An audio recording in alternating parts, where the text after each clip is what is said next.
The Lord's of Salem 1696 की कहानी है। कहानी शुरू होती है और हम देखते हैं एक आदमी को जो कि अपनी डायरी में 7 विचेस के बारे में लिख रहा होता है जो सेलम के जंगलों में शैतान की पूजा करती हैं। वो इस बात का इरादा करता है कि वो उन सब को मार देगा। वो 7 विचेस वहाँ पर एक रिचुअल कर रही होती हैं जिसका मकसद ये होता है कि सेलम की औरतों के अंदर से शैतान पैदा हो सके। उन 7 रिचुअल्स में सबसे बड़ी रिचुअल का नाम था मार्गरेट मॉर्गन। उसके बाद हम देखते हैं मंडे का दिन होता है और हमें एक लड़की दिखाई जाती है जिसका नाम हेडी होता है। वो एक रेडियो चैनल की होस्ट होती है और एक अपार्टमेंट में किराए पर रह रही होती है। वो न्यूज़पेपर रिसीव करने अपने रूम से बाहर आती है। उसे ऐसा महसूस होता है जैसे रूम नंबर 5 में कोई है, जबकि रूम नंबर 5 काफी टाइम से खाली था। इसलिए वो पूछती है कि वहाँ पर कोई नया किराएदार आया है। उसे इसका कोई रिस्पांस नहीं मिलता और दरवाजा बंद हो जाता है। फिर हेडी अपने कुत्ते को घुमाने लेकर जाती है और वो मालिक मकान लेसी से उस किराएदार के बारे में पूछती है। इसके जवाब में वो कहती है कि मैंने वहाँ पर कोई किराएदार नहीं रखा। हेडी कहती है मैंने 5 मिनट पहले ही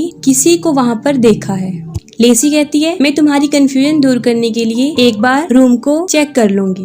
हेडी के जाने के बाद वो रूम नंबर 5 को देखने जाती है, लेकिन वहाँ पर उसे लॉक मिलता है। ये देखकर वो वापिस आ जाती है। फिर रात को हेडी रेडियो स्टेशन से घर जा रही होती है तो उसे रिसेप्शन पर एक बॉक्स मिलता है जो उसके लिए होता है। वो नहीं जानती थी कि वो बॉक्स कहाँ से आया है। बॉक्स के अंदर एक साउंड रिकॉर्डर होता है और उसके ऊपर सिर्फ द लॉर्ड्स लिखा होता है। खैर वो उस बॉक्स को उठाकर घर ले जाती है। साथ में उसका एक कोलीग हरमन भी उसके साथ होता है। घर जाके हरमन उस रिकॉर्डर को प्ले करता है लेकिन वो उससे नहीं चलता। इसके बाद हेडी उसे प्ले करती है तो वो फौरन चल जाता है। उस टेप रिकॉर्डर में बहुत खतरनाक किस्म का म्यूजिक था। जैसे ही हेडी उसे सुनती है उसे अजीबोगरीब होना शुरू हो जाता है। इसके फौरन बाद हम 1696 का एक सीन देख रहे होते हैं। इसमें वही विचेस एक औरत के पेट से बच्चा निकाल रही होती हैं। वो उसका बच्चा निकाल लेती हैं और वो बच्चा एक आम इंसानी बच्चा होता है। ये देखकर वो बच्चे को मार देती हैं। हेडी की ये हालत देखकर हरमन म्यूजिक ऑफ कर देता है। वो हेडी से पूछता है कि क्या तुम ठीक हो।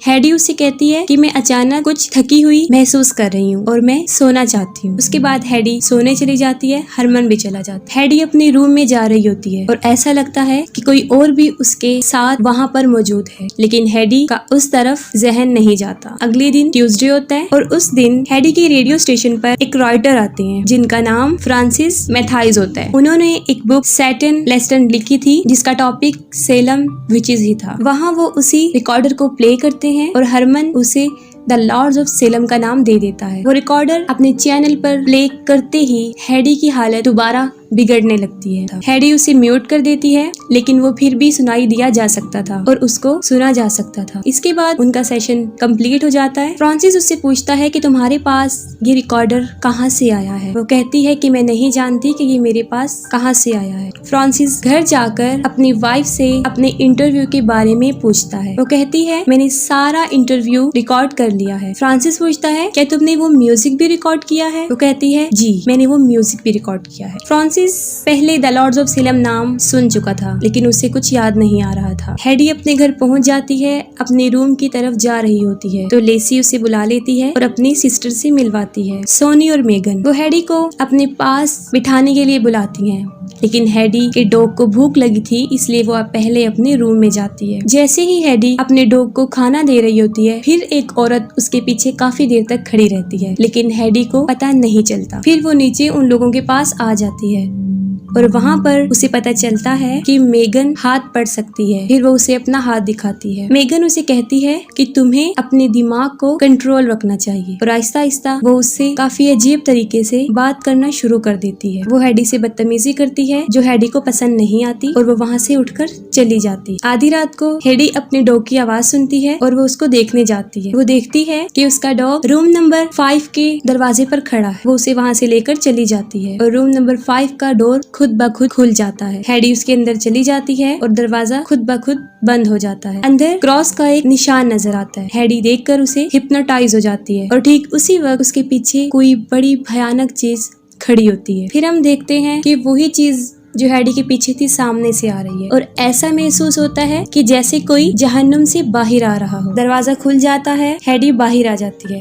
और बाहर वो देखती है मार्गरेट मॉर्गन को, जो हेडी से एक बच्चा मांग रही होती है। हेडी की आंख फौरन खुल जाती है, वो सोचती है कि ये ख्वाब है और दोबारा सो जाती है। फिर वेडनेसडे को हेडी अपने डॉग को बाहर लेकर जाती है और वो एक चर्च में चली जाती है। वहाँ पर फादर उससे बात करता है और देखते ही देखते वो उसे बदतमीजी करना शुरू हो जाता है और वो कहता है कि तुम्हें कोई भी बचा नहीं सकता। उसके बाद फौरन उसकी आंख खुल जाती है और वो फादर उसे बताता है कि वो यहाँ पर सो रही थी। वो फौरन भागकर बाहर आ जाती है और बाहर बैठ जाती है। फिर वो देखती है एक अजीबोगरीब आदमी जो सामने से उसकी तरफ आ रहा होता है और उसके पास एक बकरा भी होता है और देखते ही देखते वो आदमी भी गायब हो जाता है। फिर काफी ढूंढने के बाद फ्रांसिस को जोनाथन हॉथॉर्न की एक किताब हाथ लगती है जिसमें 5 पेज होते हैं जो लिखे होते हैं। उस किताब में जोनाथन ने उन 7 विचेस को द लॉर्ड्स ऑफ सेलम कहा और लिखा था कि 27 सितंबर 1696 को जोनाथन ने उन विचेस को पकड़ लिया था और मार्गरेट ने भी इस बात को तस्लीम कर लिया था कि वो शैतान की पूजा करते हैं और उनको जिंदा जलाया जा रहा था। उन पेजेस के लास्ट में कुछ म्यूजिक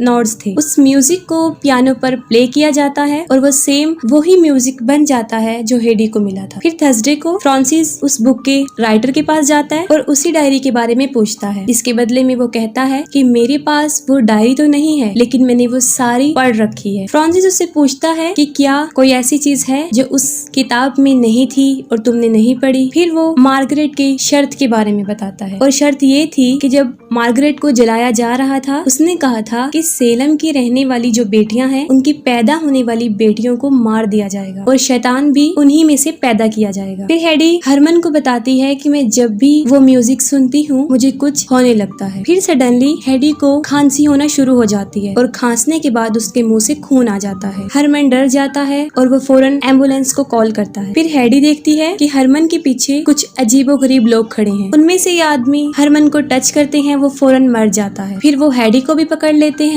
वो उसका ऑपरेट करते हैं और उसके पेट को फाड़ देते हैं और एक कीड़े जैसा जानवर उसके पेट से निकालते हैं। इसके बाद दोबारा वो जाग जाती है। हेडी को समझ नहीं आ रहा होता कि ये सब कुछ क्या है, क्या सही है क्या गलत है। उसकी मेंटल एबिलिटीज भी बुरी तरह डिस्टर्ब हो रही थी और वो इन सब से बचने के लिए ड्रग्स लेना शुरू कर देती है। फ्राइडे वाले दिन वो ड्रग्स ले रही होती है तो अचानक से उसके दरवाजे पर नॉक होती है। वो देखने जाती है तो वहाँ पर वो तीनों बहनें खड़ी होती हैं। वो उन्हें अंदर बुला लेती है। दूसरी तरफ फ्रांसिस हेडी के बारे में रिसर्च कर रहा होता है जहाँ पर उसे पता चलता है कि हेडी का असल नाम एडिलहेड एलिजाबेथ है। थोड़ी रिसर्च के बाद उसे पता चलता है कि वो भी जोनाथन के उस शर्त में आई हुई एक लड़की। वो फौरन हेडी को कॉल करता है जो फोन मेगन उठाती है और कहती है कि रॉन्ग नंबर है और फोन बंद कर देती है। हेडी बेहोश होती है और वो तीनों बहनें हेडी को रूम नंबर 5 में ले जा रही होती हैं। लेसी रूम नंबर 5 के डोर पर वही निशान बनाती है जो उन विचेस के फेस पर बना हुआ था। इसके अलावा वो सिंबल रिकॉर्डर पर भी बना हुआ था और इवन के जोनाथन की डायरी पर भी। डोर के करीब आकर वो तीनों शैतान से प्रेयर करती हैं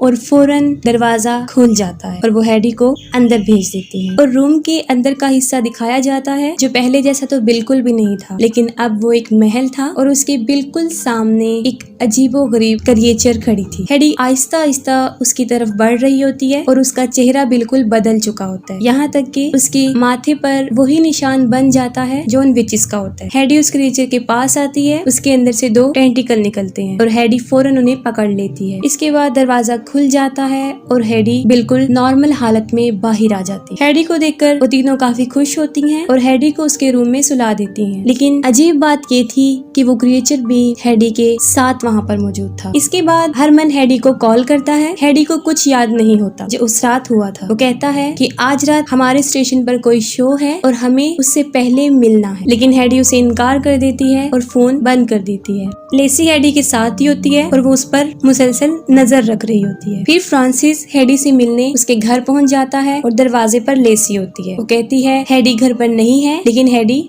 घर पर ही होती है। लेसी कहती है कि तुम अंदर आ जाओ और हेडी का वेट कर लो। अंदर वो तीनों बहनें उससे मुख्तलिफ सवालात करना शुरू कर देती हैं। फ्रांसिस उन्हें बताता है कि हेडी से मैं रेडियो स्टेशन पर मिला था और वहाँ पर द लॉर्ड्स ऑफ सेलम का रिकॉर्डर भी सुना था और मेरे पास कुछ इम्पोर्टेंट इन्फॉर्मेशन है जो मुझे हेडी को देनी है। और यहाँ से बात खराब होना शुरू हो जाती है। लेसी फ्रांसिस से काफी बदतमीजी करती है। फ्रांसिस उसे इग्नोर करता है, लेकिन सिचुएशन काफी खराब थी। वो जैसे ही उठकर जा रहा होता है, सोनी उसके सर पर पेन से वार करती है और वो नीचे गिर जाता है। फिर वो उसी पेन से उसे बहुत शदीद मारते हैं और उसकी जान ले लेती है। फिर रात को शो के लिए हरमन उसे लेने आता है। फिर से वो तीनों वहीं पर खड़ी होती हैं। उसे भी वो रोक लेती हैं, लेकिन हरमन वहाँ पर आता जाता रहता था। वो नहीं रुकता और सीधा उसके रूम की तरफ चला जाता है। वो हेडी के रूम की तरफ आता है, दरवाजे को नॉक करता है और लेसी वहाँ पर पहुँच जाती है। लेसी के कुछ करने से पहले हेडी फौरन वहाँ पर आ जाती है और वो हेडी को कहती है कि तुम हरमन को कहो कि वो तुम्हारा बाहर वेट करे, और हेडी वही करती है। हरमन को ताज्जुब होता है। वो हेडी से पूछता है, लेकिन वो कुछ कहे बगैर दरवाजा बंद कर देती। फिर वो दोनों हॉल में चले जाते हैं और हेडी